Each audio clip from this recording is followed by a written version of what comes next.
अफगानिस्तान सरहद पार दहशतगर्द गिरोह की दरअंदाजी की कोशिश सिक्योरिटी फोर्सेस ने नाकाम बना दी। ISPR के मुताबिक कार्रवाई के दौरान 4 दहशतगर्द हलाक हुए, जिनमें ख्वारिज गिरोह का हाई वैल्यू टारगेट रहनुमा अमजद उर्फ मुजाहिद शाम भी शामिल था। 29 और 30 अक्टूबर की दरमियानी शब होने वाले ऑपरेशन में सिक्योरिटी फोर्सेस ने दहशतगर्दों की नकलो हरकत को बरवक्त शनाख्त किया और दरअंदाजी की कोशिश को मौसर अंदाज में नाकाम बनाया। इससे किबल फोर्सेस ने चलतन और केट समेत बलोचिस्तान के मुख्तलिफ इलाकों में भारतीय हिमायत याफ्ता 18 दहशतगर्दों को हलाक किया था। सदर आसिफ अली जरदारी, वज़ीर आज़म शहबाज शरीफ और वज़ीर दाखिला मोहसिन नकवी ने सिक्योरिटी फोर्सेस को खराज तहसीन पेश किया।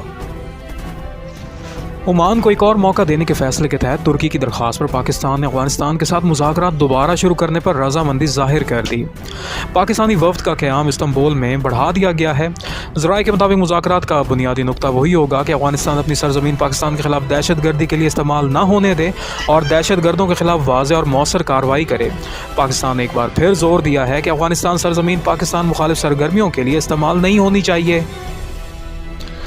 अभी तक मुज़ाकरात में कोई ब्रेक थ्रू सामने नहीं आया। वज़ीर दिफा ख्वाजा आसिफ ने जियो न्यूज़ से गुफ्तगू में कहा कि ऐसी कोई पेशरफ्त नहीं हुई जिससे ज़्यादा उम्मीदें वाबस्ता की जा सकें। उनका कहना था कि दोस्त ममालिक कतर और तुर्की सालसी का किरदार अदा कर रहे हैं।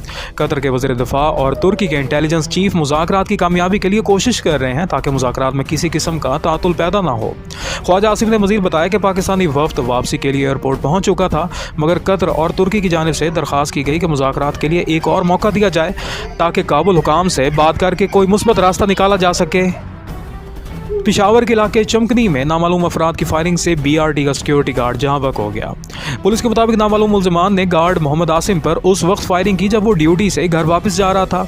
मकतूल की शादी 16 नवंबर को तय थी। पुलिस ने वाक़े की तहकीकात शुरू कर दी हैं। पाकिस्तानी खातून से शादी करने वाले अफगान शहरी को पाकिस्तान ओरिजिन कार्ड POC जारी करने से मुतल्लिक केस में सुप्रीम कोर्ट ने पेशावर हाई कोर्ट का फैसला मुअत्तल कर दिया।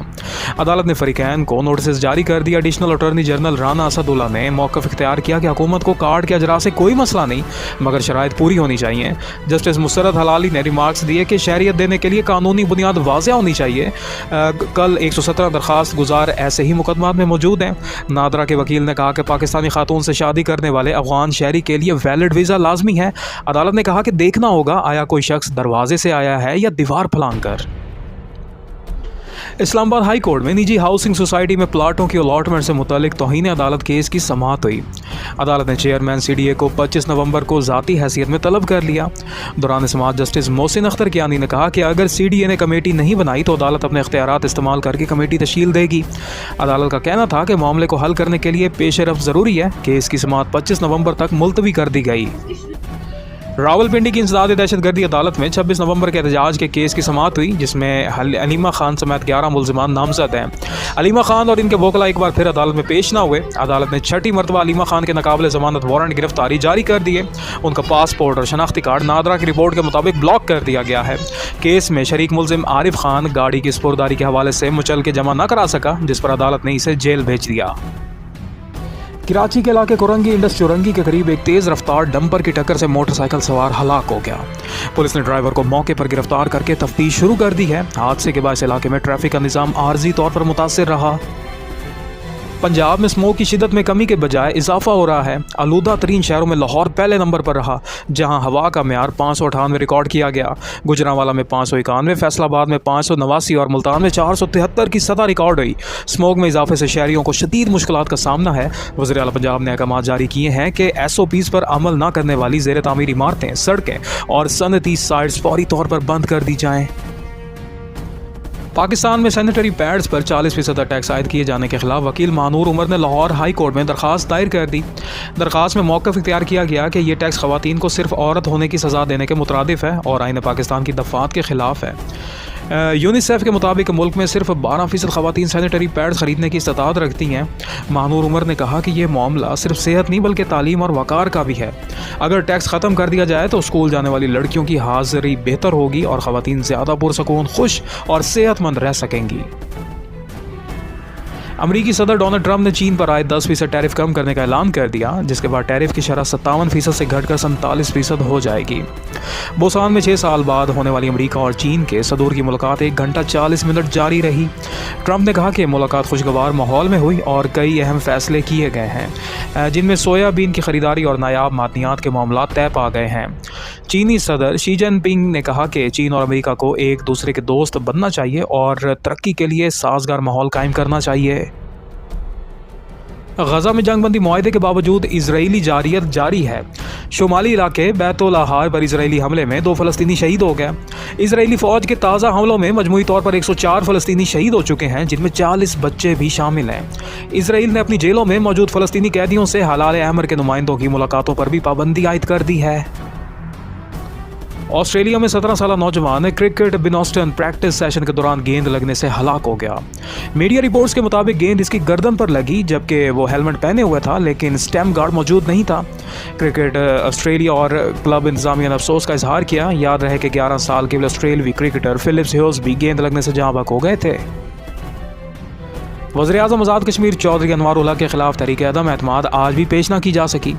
ज़राए के मुताबिक मामला 1 नवंबर तक मौखर होने का इम्कान है। पीपल्स पार्टी की मरकज़ी क़यादत ने कल अहम इजलास तलब कर लिया है, जिसकी सदारत बिलावल भुट्टो ज़रदारी करेंगे। इजलास में पीपल्स पार्टी आज़ाद कश्मीर की पार्लिमानी पार्टी भी शरीक होगी और वज़ारत उज़्मा के उम्मीदवार के नाम पर हतमी मुशावरत की जाएगी। Deadly police operation sparks outrage in Brazil. A massive police raid in northern Rio de Janeiro has become the deadliest in Brazil's recent history, leaving at least 132 people dead, including 4 police officers. More than 2,000 armed forces stormed impoverished neighborhoods targeting the Red Command gang, seizing weapons, drugs, and arresting around 80 suspects. While Rio's governor Claudio Castro hailed the action as the start of a great era against narco-terrorism, families of the victims and human rights groups condemned it as a massacre. The UN expressed horror, calling it part of a pattern of extreme police violence in marginalized communities. Brazil's Justice Minister Ricardo Lewandowski confirmed President Lula was shocked by the scale of deaths, as international observers raised concerns over raising extrajudicial killings in the country. Chicago on edge amid massive immigration crackdown. Chicago has become the center of a sweeping federal immigration enforcement surge known as Operation Midway Blitz, marking one of the largest deployments of Border Patrol agents to a U.S. city in decades, led by Customs and Border Protection Commander Gregory Brovino.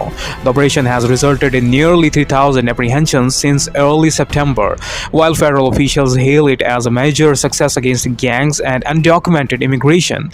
Residents describe scenes of chaos, raids from Black Hawk helicopters, flashbangs, and tear gas disrupting neighborhoods, and even a children's parade. Critics accuse Homeland Security of using excessive force and violating court orders limiting such tactics, while supporters argue the operation restores law and order. Families of detainees like 16-year-old cancer patient Elia Torres say their loved ones are being unfairly targeted over minor infractions.